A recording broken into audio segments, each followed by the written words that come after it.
আরেকজন বাইরে হচ্ছে মিজানুর রহমান আহজারি, আছে কি নাই? তো মিজানুর রহমান আহজারি সে বক্তব্যের মধ্যে বলল সে নাকি মিশরের জাদুঘরের মধ্যে গিয়েছে যেখানে ফেরাউনের লাশ রাখা আছে। ওই মিশরের জাদুঘরের মধ্যে সে নাকি ফেরাউনের লাশ দেখতে গেল।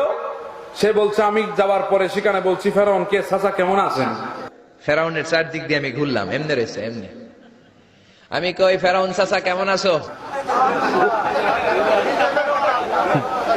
চাচা কারে দেখছে দেখছেন নি? হ্যাঁ,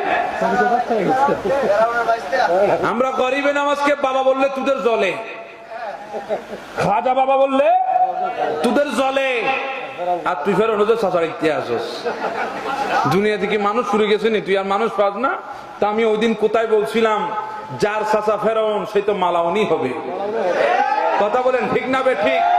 এই মিজানুর রহমান আজহারি, তোর চাচা যদি ফেরাউন হয় তাহলে শুন তুই হচ্ছিস বর্তমানে বড় একজন মালাউন। কথা বলেন ঠিক না বে ঠিক?